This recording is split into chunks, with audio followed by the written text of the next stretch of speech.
2000 വർഷങ്ങളായിട്ട്, അതുമല്ലെങ്കിൽ ഈ നൂറ്റാണ്ടിൽ, അതുമല്ലെങ്കിൽ ഒരു 10-40 വർഷങ്ങളായിട്ട് നമ്മൾ നിത്യേന രാവും പകലും നടത്തുന്ന പ്രാർത്ഥനകളുടെ ആഴവും പരപ്പും നോക്കിക്കഴിഞ്ഞാൽ ഈ ലോകത്തുള്ള മനുഷ്യരെല്ലാം വിശുദ്ധരായി തീരേണ്ടതാണ്.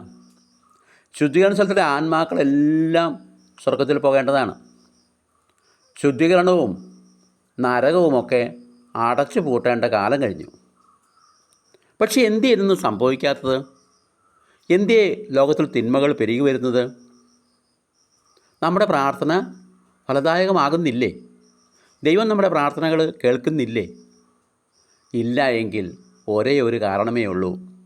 പ്രാർത്ഥിച്ച് നമുക്ക് ലഭിക്കേണ്ടതായിട്ടുള്ള ആ കൃപകൾ, അനുഗ്രഹങ്ങളെല്ലാം നമ്മുടെ നാവിലൂടെ ചോർന്നു പോയിക്കൊണ്ടിരിക്കുകയാണ്. നമ്മൾ മണിക്കൂറുകളോളം പ്രാർത്ഥിക്കും, പക്ഷേ 10 മിനിറ്റ് കൊണ്ട് നമ്മൾ ആ കൃപകളെല്ലാം ചോർത്തിക്കളയും. നമ്മൾ ആരുടെയെങ്കിലും കുറ്റം പറഞ്ഞോ, അല്ലെങ്കിൽ ആരുടെയെങ്കിലും തെറ്റുകളെക്കുറിച്ച് ചിന്തിച്ചോ, അല്ലെങ്കിൽ ഞാൻ വലിയ ആളാണെന്ന് അങ്ങനെ ചിന്തിച്ചോ, ഞാൻ മാത്രമേ വിഷ്ണുള്ള ചിന്തിച്ചോ, അങ്ങനെ തന്നെ ചിന്തയിലൂടെയും പ്രവൃത്തിയിലൂടെയും എല്ലാം സംസാരത്തിലൂടെയും ആ അനുഗ്രഹങ്ങളൊന്നും നമ്മളിലേക്ക് വരാതെ നമ്മൾ അവയെല്ലാം തടഞ്ഞു നിർത്തുകയാണ് ചെയ്യുക. നമ്മുടെ നാവിലൂടെ എല്ലാ അനുഗ്രഹങ്ങളും ചോർന്നു പോകുന്നു. പ്രാർത്ഥനയുടെ ഫലമെല്ലാം ചോർന്നു പോവുകയാണ്. അത് ഫലമാകുന്നില്ല. ചിന്തിച്ചു നോക്കിയേ, എന്തോ ഒരു മനുഷ്യരാണ് പ്രാർത്ഥിക്കുന്നത്. ശുദ്ധീകരണത്തിൻ്റെ ആത്മാക്കൾക്ക് വേണ്ടി പ്രാർത്ഥിക്കുന്നു, മറ്റുള്ളവർക്ക് വേണ്ടി പ്രാർത്ഥിക്കുന്നു, പാപികൾക്ക് വേണ്ടി പ്രാർത്ഥിക്കുന്നു.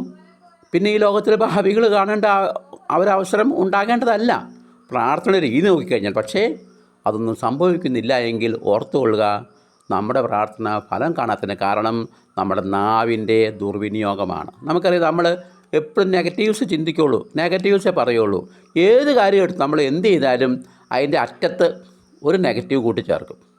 ഈ കഴിഞ്ഞ ദിവസം എന്നോട് എനിക്ക് പ്രമേഹമുണ്ടേ, അപ്പോൾ ഇച്ചിരി മുക്കുറ്റി പറിച്ച് അതൊന്ന് വെള്ളത്തിൽ തിളപ്പിച്ച് കുടിക്കാമെന്ന് പറഞ്ഞ് കുറച്ച് മുക്കുറ്റി പറിച്ചുകൊണ്ട് വന്നപ്പം അതിലോട്ട് ചേട്ടൻ വന്നു.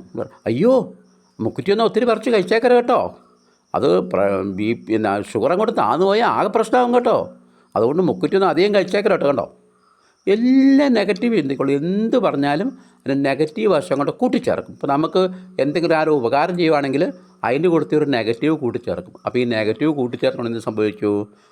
നമുക്ക് കിട്ടാനുള്ള ആ അനുഗ്രഹങ്ങളും എല്ലാം ചോർന്നു പോവുകയാണ്. അപ്പോൾ അതുകൊണ്ട് നമുക്കൊന്ന് നമ്മുടെ ചിന്തകളെ മാറ്റിപ്പിടിക്കാം. നമ്മുടെ പ്രാർത്ഥനകൾ തുടരണ്ട എന്നുള്ളതല്ല എൻ്റെ അർത്ഥം, പക്ഷേ നമ്മുടെ മനോഭാവങ്ങൾ മാറണം എന്നുള്ളതാണ് ഞാൻ അർത്ഥമാക്കുന്നത്. Thank you.